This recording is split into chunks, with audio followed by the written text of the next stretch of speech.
예, 안녕하세요. 반갑습니다. 몸이 컨디션이 안 좋은데 목이 자꾸 잠기네요.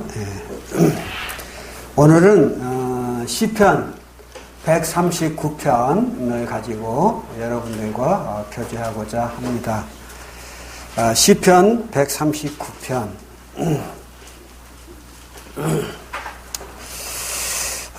139편에서는 다윗이 우리 하나님 앞에 나와 이제 찬양하는 이런 내용으로 되어 있는데요.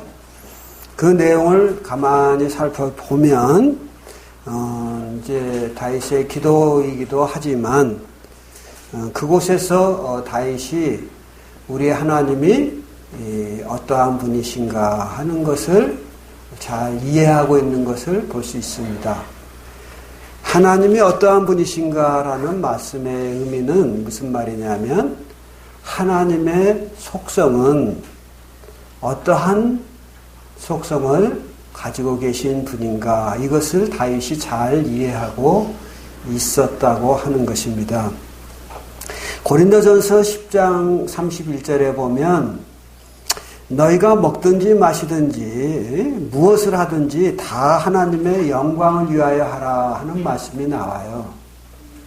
그래서 우리가 신앙생활을 할 때 하나님의 영광을 위하여 이제 하는 것이 마땅한데 하나님의 영광을 위하여 한다고 하면 하나님의 말씀을 따라서 우리가 순종하며 나가야 되겠구나 이런 생각을 하게 됩니다.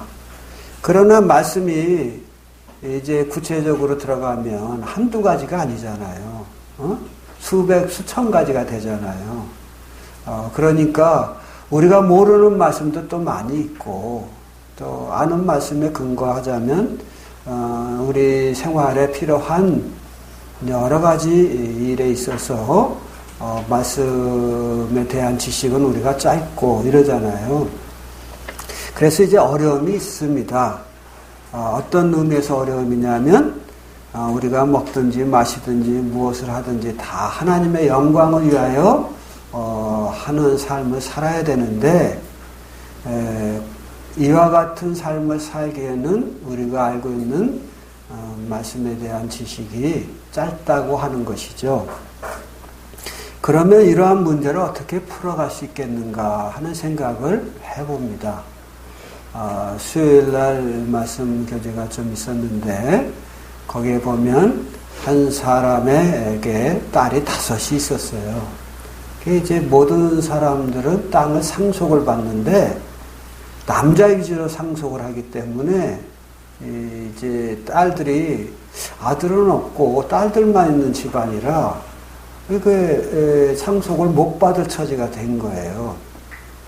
그런데 그 딸들이 말하기를 우리가 그 아들이 없다고 해서 땅을 상속받지 못한다면 이건 불공평한 게 아니냐 하면서 하나님의 그 속성 중에 공의라고 하는 속성에 의지해서 우리에게도 땅을 허락하소서 이런 이제 요구를 하는 것을 보게 되고 하나님께서 이를 허락하시는 것을 볼 수가 있습니다. 즉 그 딸들이 그 얼마만한 이제 성경적 지식이 있었는지는 모르지만 하나님의 속성에 대해서는 이해하고 있었기 때문에 그가 그 좋은 그 지혜를 따라서 하나님께 말씀을 드리고 또 하나님께 응답을 받았던 것을 볼 수가 있어요. 그래서 우리가 하나님의 속성을 배우는 것은 우리 신앙생활에 매우 도움이 된다고 생각이 됩니다. 그래서 하나님의 속성을 잘 보여주고 있는 말씀들이 성경에는 여러 곳에 있지만 특별히 오늘 저희가 열은 139편에서 우리는 하나님의 속성의 여러 모습을 볼 수가 있습니다. 1절부터 좀 보겠습니다. 139편 1절 여호와여 주께서 나를 살펴보셨으므로 나를 아시나이다. 주께서 내가 앉고 일어섬을 아시고 멀리서도 나의 생각을 밝히 아시오며 나의 모든 길과 내가 눕는 것을 살펴보셨으므로 나의 모든 행위를 익히 아시오니 여호와여 내 혀의 말을 알지 못하시는 것이 하나도 없으시니이다. 주께서 나의 앞뒤를 둘러싸시고 내게 안수하셨나이다. 이 지식이 내게 너무 기이하니 높아서 내가 능히 미치지 못하나이다. 여기에 보면 다윗은 이제 자기의 마음에 있는 하나님에 관하여 고백하며 이야기하는데 하나님께서 나를 살펴보셨으므로 나를 다 아신다는 거예요. 나의 생각도 아시고 나의 앉고 일어섬도 아시고 나의 모든 행위를 아시고 나의 혀의 말도 아시고 또 나의 앞뒤를 참 둘러싸시고 이제 나에게 다가오시는, 즉 나의 앞뒤를 다 둘러싼다는 말은 나의 모든 것을 아시면서 나에게 다가오시는 하나님, 그 하나님이 정말 나에게는 너무나도 기이하고 높아서 내가 능히 나의 생각으로 미치지 못할 그런 영역이다, 이런 말씀을 합니다. 여기서 우리가 하나님의 속성을 볼 수 있는데, 여기서 볼 수 있는 하나님의 속성은 무엇일까요? 하나님의 전지성입니다. 하나님께서는 모든 것을 아신다고 하는 것이죠. 우리가 사실 열 길 물속은 알아도 그 사람의 마음은 모른다고 그러잖아요. 그러는데 하나님께서는 우리의 모든 것을 아신다는 거예요. 우리의 생각도 아시고 앉고 일어섬도 아시고 눕는 것도 아시고 말하는 것도 아시고 내가 앞으로 갈지 뒤로 갈지 어디로 해서 행동할지라도 우리의 모든 것을 아시는 정말 전지하신 하나님이시다라는 것을 말씀합니다. 하나님의 속성에는 뭐 자존하심도 있고 영원하심도 있고 무한하심도 있고 뭐 불변하심도 있고 자족하심도 있고 뭐 등등 많이 있어요. 그러나 우리가 여기서 보는 것은 무엇입니까? 이제 전지하심이죠.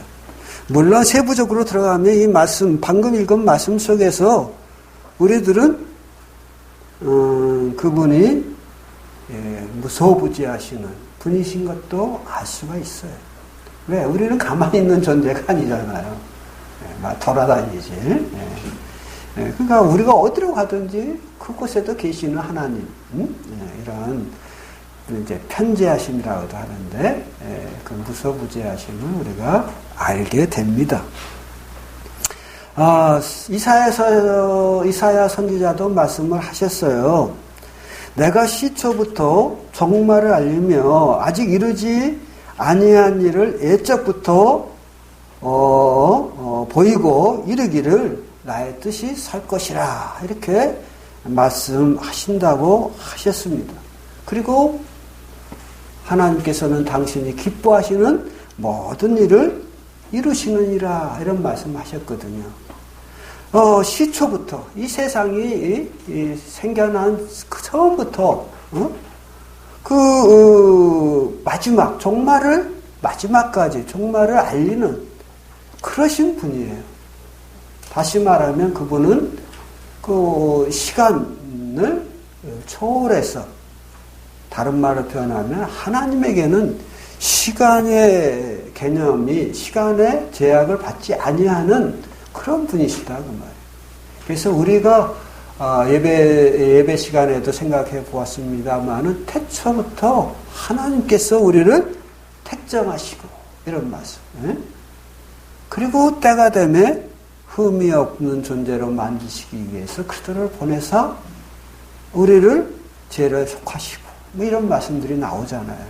그러니까 하나님께서는 그 태초부터 우리가 우리 세대에 태어날 현 세대에 우리가 태어날 것을 아시고 우리를 선정하시고 우리에게 사랑으로 다가오셨다고 하는 것은 얼마나 큰 사랑이고 은혜인지 알 수가 없습니다.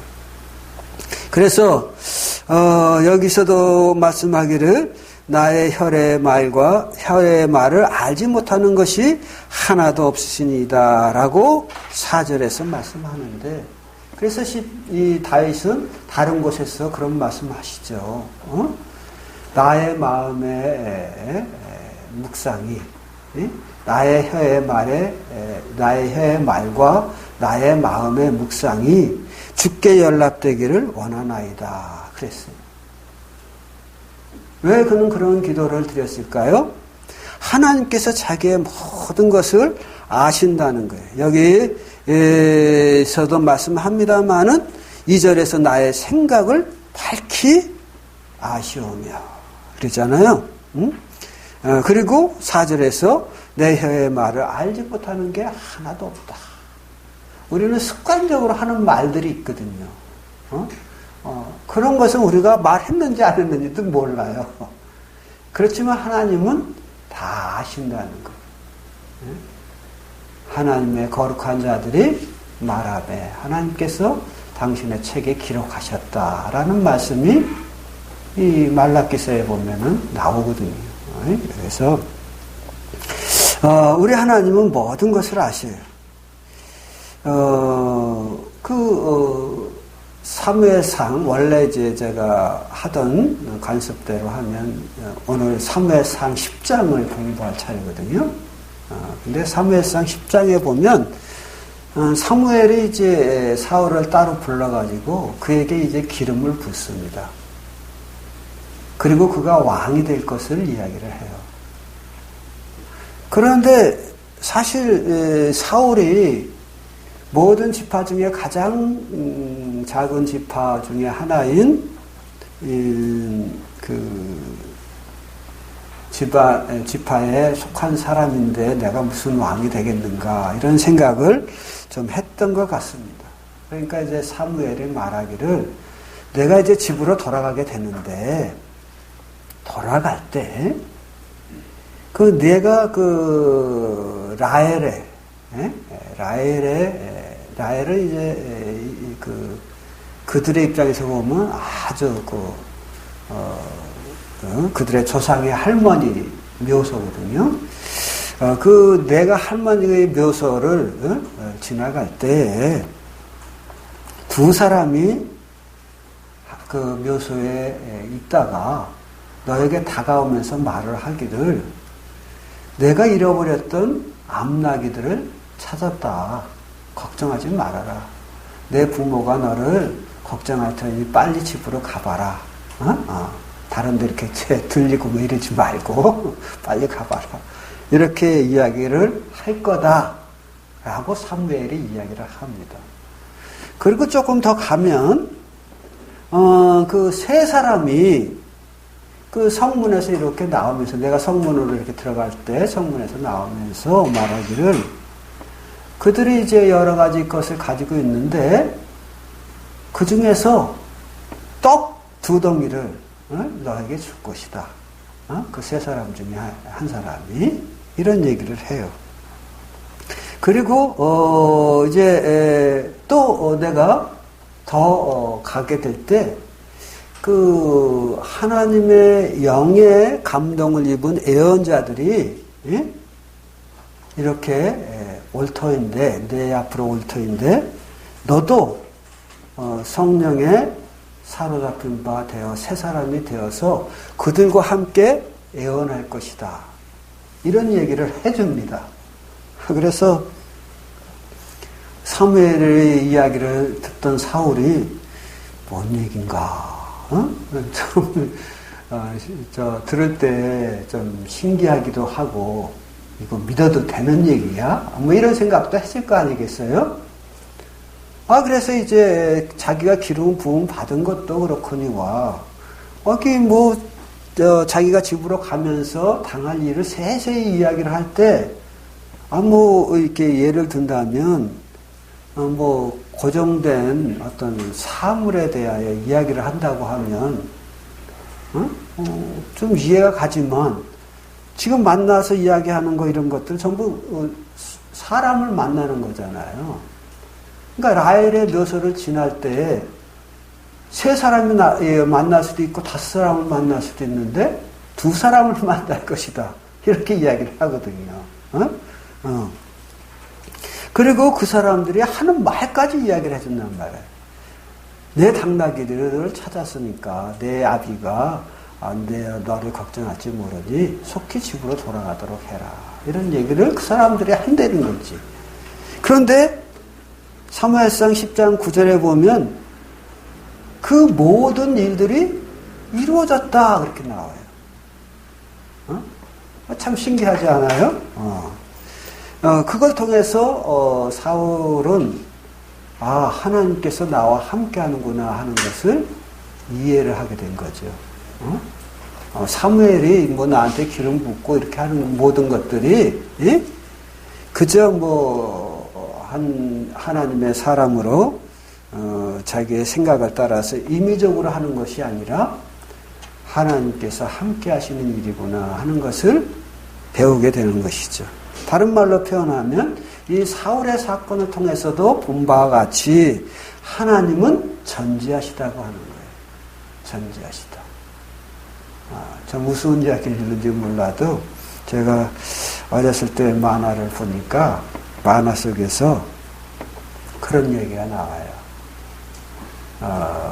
어떤 아이가 이제 집을 찾아가는데 엄마가 가르쳐 주는 거예요. 여기는 뭐가 있고 여기는 뭐가 있고 이렇게 길 잊어버리지 않게 잘 인지를 해라. 그러니까 여 전봇대 옆에 강아지가 있는데 강아지가 오줌을 넣고 있고 이렇게 하면서 이제 이해를 하고 갑니다.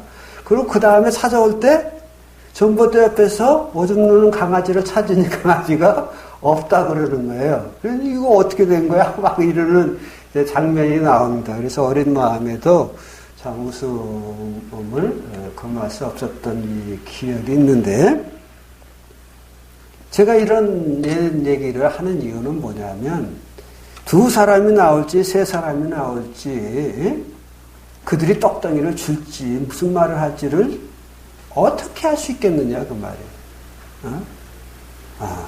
하나님만이 아실 수 있다는 것이죠. 그래서 하나님은 전지하신 하나님이시다 하는 것입니다. 그분은 이사야 선지자가 말한 것처럼 시초에 종말을 고할 수 있는 유일하신 하나님이시다라는 것을 우리가 알게 됩니다. 그렇다고 하면 우리의 나면서부터 우리의 삶의 끝까지를 모실 리 없잖아요. 그 하나님을 우리가 믿고 섬기고 따르는 것입니다. 다음 우리 8절부터 봅시다. 내가 하늘에 올라갈지라도 거기 계시며 수월에 내 자리를 펼지라도 거기 계시니이다. 내가 새벽 날개를 치며 바다 끝에 가서 거주할지라도 거기서 주의 손인데 나를 인도하시며 주의 오른손이 나를 붙드시다. 내가 혹시 말하기를 흑암이 반드시 나를 덮고 나를 두른 빛은 밤이 되리라 할지라도 주에게는 흑암이 숨기지 못하며 밤이 낮과 같이 비추니 나니 주에게는 흑암이 빛이 같음이니이다. 이렇게 나오죠. 여기 보면은 여기서 말씀하고 있는 내용에서 우리는 하나님의 어떠한 속성을 발견할 수 있나요? 그것은 내가 어디로 가든지, 내가 하늘로 올라서 하늘 끝에 거할지라도, 내가 저기 수월이라고 하는 것은 저 깊은 지옥 세계를 말해요. 저 깊은 죽음의 세계로 들어가서 그곳에 거할지라도 그곳에 어떻게 우리 하나님이 계시다고 하는 거죠. 내가 새벽 날개를 치며 바다 끝에 가서, 즉 내가 새와 같이 날개가 있어서 날개를 쳐서 새벽부터 날라서 저녁에 저 바다 끝에 거했다 할지라도 그곳에 하나님께서 계시며 그 주의 손이 나를 붙드시는 것을 내가 경험할 것이다. 이런 얘기죠. 이것은 곧 우리 하나님께서 편재하심이라고 하는 것은 어디든지 계시는, 편만한, 온 세계에 편만히 거하시는 그런 말인데, 무서부재하심이라는 말이 더 적당할는지 모르겠어요. 그래서 편재라는 말은 우리가 잘 안 쓰는 말인데, 무서부재라는 것은 우리가 어떤 장소에 거할지라도 그곳에 계시는 그런 하나님이시다 하는 것이죠. 그래서 여기 보면은 11절에서도 흑암에 나를 덮고 나를 두른 빛이 밤이 되리라 할지라도, 이것은 뭘 말합니까? 정말 캄캄 어두움이 나를 덮어서 캄캄한, 도저히 하나님이 찾을 수 없는 영역, 하나님도 봐야 나와 함께 한다고 하는 것을 알 수 있지 않느냐 하는 인간적인 생각이죠. 깡깡 흑암에 덮여서 내가 어디에 있는지 나 자신도 몰라. 그러나 하나님은 그런 어두운 곳에서도 나와 함께 하신다는 거예요. 어떻게 내가 그 어두움 가운데 어느 지점에 어느 위치에 있는지를 정확하게 알고 그곳에 나와 함께 하시는 이런 놀라우신 하나님이시다 하는 것입니다. 사실 이 성경에 아까 사무엘상을 이야기했습니다만은 그 사무엘상에서 이제 사무엘이 모든 지파에게 내가 너희들의 요구대로 왕을 세워주마 라고 하면서 모든 지파의 대표들이 나오게 합니다. 12지파 대표가 나오니까 제비를 뽑게 해요. 제비를 또 뽑는데 사울의 지파가 사울의 베냐민 지파가 뽑혀요. 그래서 거기서 그 베냐민 지파에서 또 그 집안 어른들을 다 나오게 해가지고 또 제비를 뽑게 해요. 그랬더니 그 사울의 아버지 기스 집안이 잡히는 거예요. 그 기스 집안에서 또 뽑으니까 사울이 딱 걸리는 거예요. 그래서 이 사람이 왕이 될 사람이다. 그런데 그러면은 그 사울이 어디 있느냐? 왕을 뽑는 자리고 또 그 사울의 그 집안들이 나와서 이제 거기서 또 뽑는 거잖아요. 그런데 사울이 안 보이는 거예요. 그러자 도대체 사울이 어디 있단 말이냐 할 때 하나님께서 말씀해 주시죠. 사울이 지금 저기 마차 뒤에, 즉 짐을 많이 실은, 온 이스라엘 사람들이 왕을 세운다고 하니까 다 몰려들었을 거 아닙니까? 먼 데서 가까운 데서 다 몰려들었기 때문에 온 사람들이 짐을 한 보따리씩 자기 필요한 짐을 짊어지고 온 거거든요. 지금이야 뭐 차가 있으니까 하루 만에 왔다 갔다 할 수 있겠지만 옛날이야 긴 여행을 하려면 숙박할 수 있는 짐들이 필요하잖아요. 그래서 그 짐을 실은 마차 뒤에 저가 숨었느니라 이렇게 나와요. 그러니까 모든 사람이 사울을 찾지 못했어요. 사울은 자기가 백성들 앞에 왕으로 이렇게 나서는 것 자체가 굉장히 부담스러웠던 것 같아요. 사울의 겸손한 모습이죠. 그래서 마차 뒤에 숨었는데 정확하게 제비를 뽑아내신 하나님께서, 제비를 뽑도록 하시는 하나님께서 또 사울이 있는 위치를 정확히 말씀하시는 거예요. 그러니까 어디에 숨을지라도 어떤 위치에 있을지라도 하나님은 그곳에 계셔서 저들과 함께 하시는 무서부지하시는 하나님이시다. 그래서 에레미야는 말씀합니다. 사람이 내게 보이지 아니하려고 누가 자신을 은밀한 곳에 숨길 수 있겠느냐. 다시 한번 말씀드릴게요. 사람이 내게 보이지 아니하려고 누가 자신을 은밀한 곳에 숨길 수 있겠느냐는 거예요.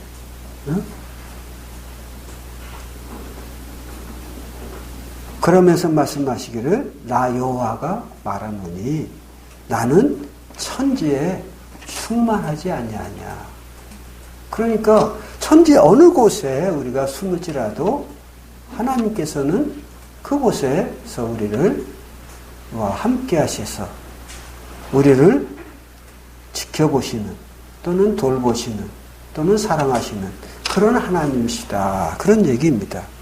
여기도 말씀드린 대로 흑암이 나를 덮고 나를 두른 빛이 밤이 되리라 할지라도 11절이죠. 사실 이것을 이제 우리가 좀 물질적인 환경으로 보지 않고 우리가 처한 환경으로 생각해 보면 우리가 아주 절망적인 상태에 빠졌을 때 그래서 하나님이 나와 함께하지 않는다고 생각하는 그때에도 하나님은 그곳에 계신다는 거 아니에요. 생각이 나서 하나 말씀드리면 어떤 그 전도인이 있었습니다. 그 사람이 매일 아침 전도지를 들고 나아가서 전도지를 나누면서 전도를 했어요. 그 일에 이제 그의 아들도 종종 함께 했습니다. 근데 그날은 비가 많이 오는 날이었어요.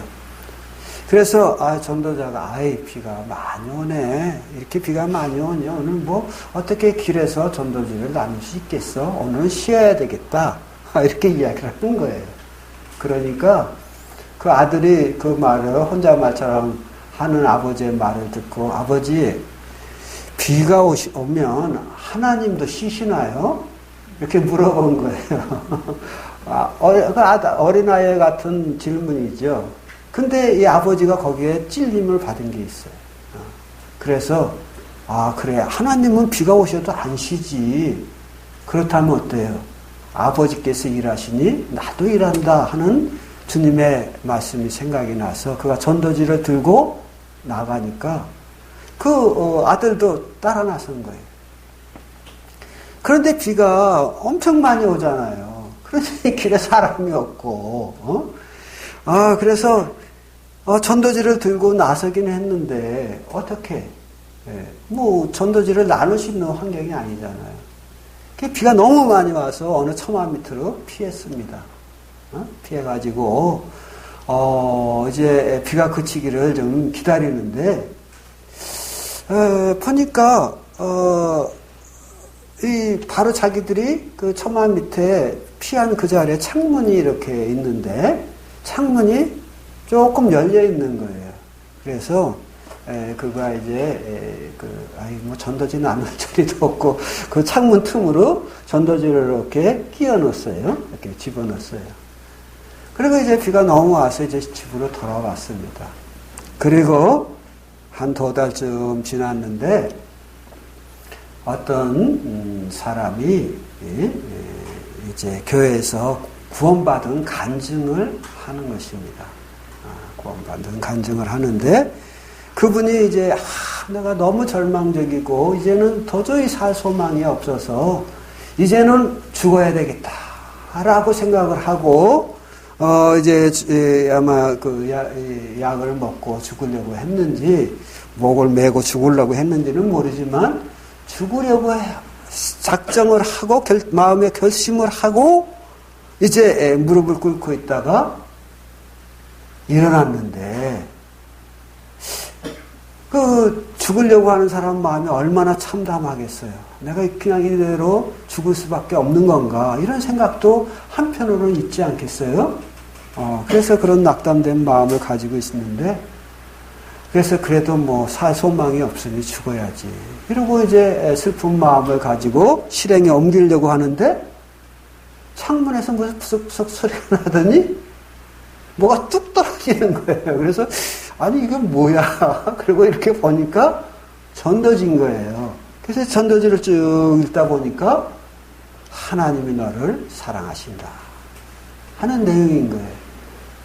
그래서 그가 이제 그 전도지를 읽다가 위로를 받고 이제 죽으려고 하는 생각을 접고, 그래 내가 죽으려고 하는 생각보다는 하나님을 찾아 나가보자. 그리고 그분이 이제 교회를 나오신 거예요.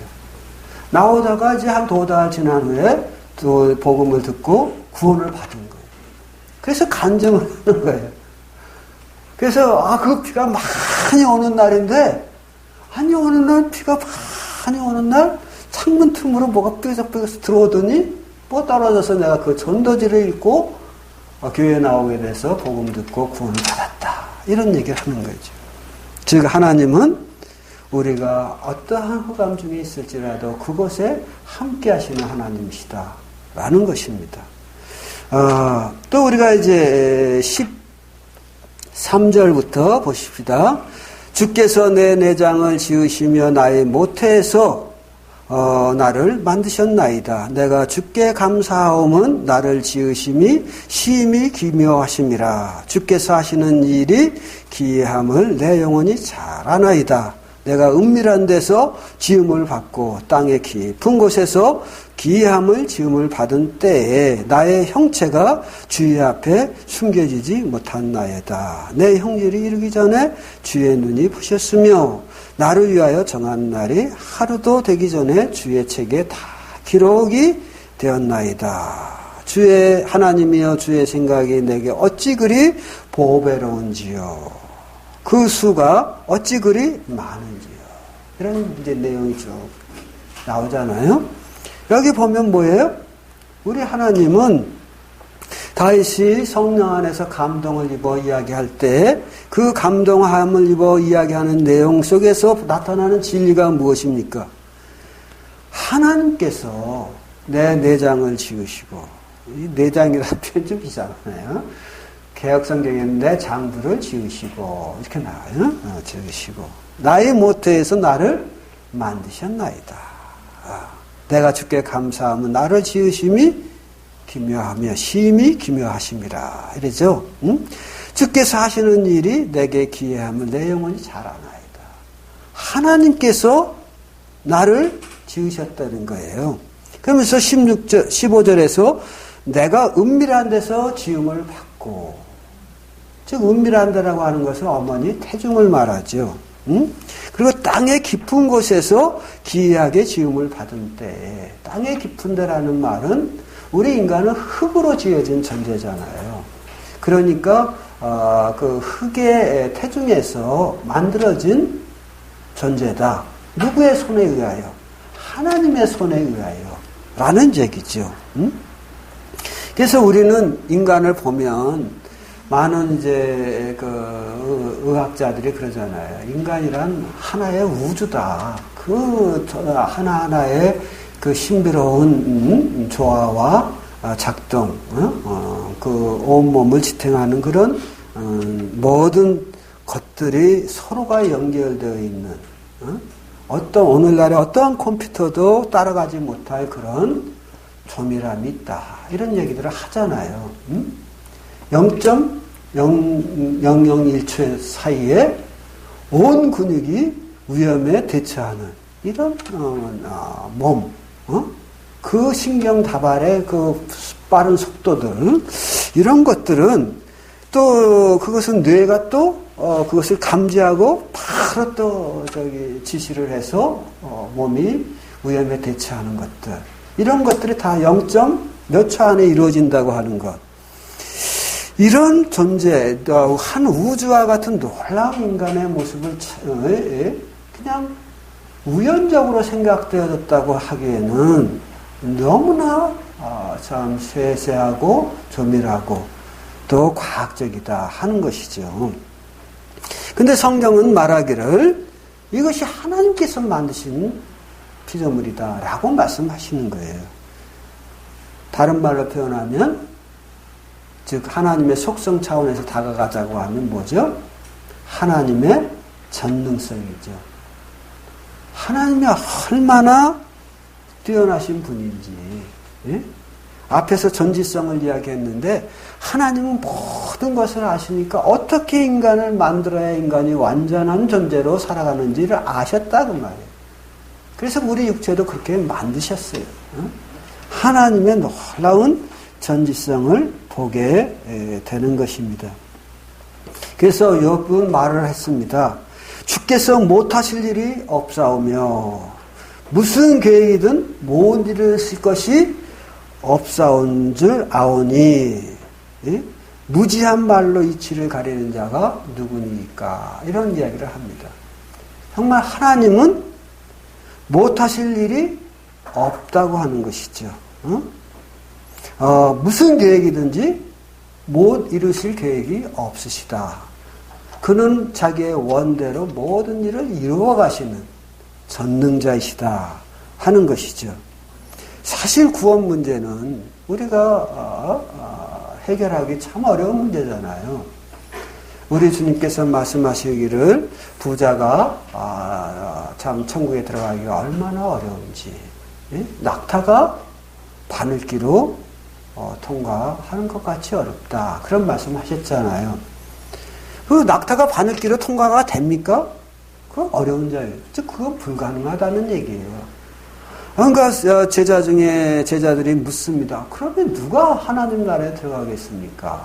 그러니까 사람이 할 수 없는 것을 하나님은 하신다는 거예요. 하나님은. 그러니까 온 세계 사람들이 다 매달려 그들의 지혜를 짜내고 모아도 구원할 수 없는 인간의 영혼을 하나님은 구원하신다. 우리가 인간의 힘이 왜 하나로 집중된, 인간의 모든 지혜와 능력이 하나로 집중된 게 뭡니까? 바벨탑이잖아요. 그러나 거기서 구원이 이루어졌나요? 아니에요. 그들은 실패하고 전부 흩어지고 말았어요. 그러나 하나님께서는 당신의 사랑하는 자를 통해서 우리의 구원을, 우리의 힘을, 인간의 힘을 전혀 빌리지 아니하면서 그 이루어 가시잖아요. 이런 걸 보면 참 하나님은 전능하신 분이시다 하는 것을 우리가 알게 됩니다. 사무엘상 10장에서도 사울이 왕으로 추대가 되는데 하나님께서는 그래 너네들이 원하는 대로 세상 왕들을 세상 사람들처럼 이 열방들처럼 그런 왕을 갖기를 원하면 그럼 너네들이 알아서 왕을 만들어라 이렇게 하고 마음이 상해가지고 하나님께서 사무엘에게 말씀하신 것처럼 이스라엘이 너를 버린 것이 아니라 나를 버렸느니라 라고 말씀하셨잖아요. 그래서 하나님이 그냥 이스라엘을 외면한 게 아니고 그래도 아비의 심령으로 자식을 불쌍히 여기는 아비의 심령을 가지고 세상 사람들처럼 왕을 세우면 내가 실패할 터인즉 내가 너희에게 함께하여 너희에게 왕을 너희에게 유익한 왕을 이제 이렇게 청구하노라 하는 개념으로 제비를 뽑게 하잖아요. 제비를 뽑게 하는데 제비를 먼저 뽑았습니까? 기름이 먼저 부어졌습니까? 사울에게 사무엘에게 통해서 기름을 먼저 부었거든요. 그리고 사무엘이 이제 모든 백성들을 불러 모아가지고 제비를 뽑는데 어떻게 해요? 정확하게 그 12지파의 200만이 넘는 인구 중에서 정확하게 사울을 딱 집어내는 거예요. 이런 것은 뭘 이야기할까요? 하나님의 전능성이 아니면 이건 어려운 거예요. 하나님의 전지성이나 전능성이 없이는 이거는 어려운 일이에요. 불가능한 일이죠. 그렇잖아요? 근데 그렇게 해내시거든요. 그러니 우리 하나님이 얼마나 놀라우신 분인지 하는 것입니다. 그래서 기스의 아들 사울이 뽑혔으나 사무엘상 10장 21절에 보면 기스의 아들 사울이 뽑혔으나 그를 찾아도 찾지 못한지라. 왜요? 사울이 아까 말씀드린 대로 행구 짐 속에 숨어 있었거든. 그러나 하나님은 그곳에도 계셔가지고 저가 사무엘 행구 짐 속에 숨어 있느니라. 이렇게 말씀하심으로 사람들이 그를 찾아내도록 하시거든요. 이런 하나님의 전능성을 우리는 봅니다. 그런가 하면 우리는 16절에서 이런 말씀을 읽어요. 내 형질이 이르기 전에 주의 눈이 보셨으며 나를 위하여 정한 날이 하루도 되기 전에 주의 책에 다 기록되었나이다. 하나님은 우리를 모태에서 창조하시는 분이실 뿐만 아니라 우리의 삶을 당신의 책에 기록하신다고 하는 거예요. 다시 말하면 우리에 대한 계획이 하나님이 있으신다는 거예요. 말하다 보니까 그 뭐 무슨 그 영화 중에 올해인가요? 올 봄에 그 미국에서 아카데미상 탄 영화의 대사가 생각이 나는데, 야, 너는 계획이 다 있구나. 그러는데, 우리 하나님은 정말 계획이 있는 분이세요. 그래서 여기 보면 뭐라 그래요? 16절에.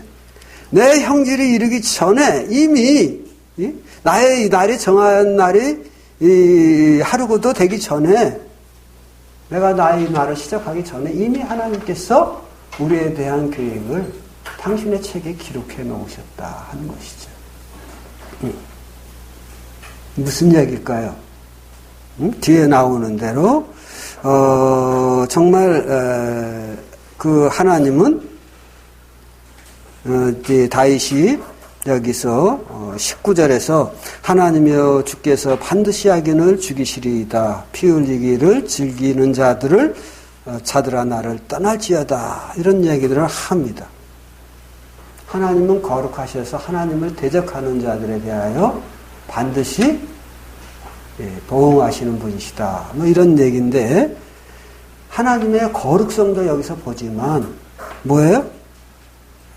모든 사람들의 삶을 계획하실 수 있는 주권자이시다 하는 거지. 그분은 우리의 삶의 주권자이신 그런 하나님의 속성을 보는 것입니다. 우리는 이런 하나님의 속성을 볼 때, 우리가 그 주권자 앞에서 그분을 주인으로 섬겼는지, 이런 걸 생각해 보면 우리에게 은혜가 되리라 생각을 합니다. 사울이, 이제, 그 10장에, 사무엘상 10장에 보면, 사울이 기브오와 자기 집으로 돌아갈 때, 이제 왕으로 추천이 됐잖아요. 왕으로 추천이 됐는데 다른 몇몇 지파 사람들이 불만이 많은 거예요.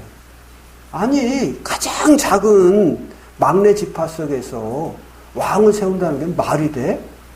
그리고 우리가 쉽게 말하면 그래도 형님 집안인데 왕이 형님 집안에서 나와야지, 막내 집안에서 나오면 되냐? 이런 불만이 있는 거예요. 그러니까 사울이 머쓱해질 수밖에 없잖아요. 자기가 뭐 왕 되려고 했던 것도 아닌데, 왕으로 세워놨는데 사람들이 막 사울에 대해서 불평을 막 늘어놓으니까. 그때 하나님께서 사람들의 마음을 감동하셨다. 하나님의 영으로, 성령으로 감동해서 그 중에 유력한 자들이 사울을 따라서 사울의 집으로 같이 가게 했다. 이걸 통하여 하나님은 뭐예요? 사울이 낭망하지 않도록 그 환경을 만들어줍니다. 그러니까 많은 무리들이 사울을 떠났지만 또 몇몇 무리들이, 유력한 자들이, 정말 사울과 함께하면 도움이 될 자들이 마음을 하나님이 감동하셔서 그들과 함께하도록 하셨습니다.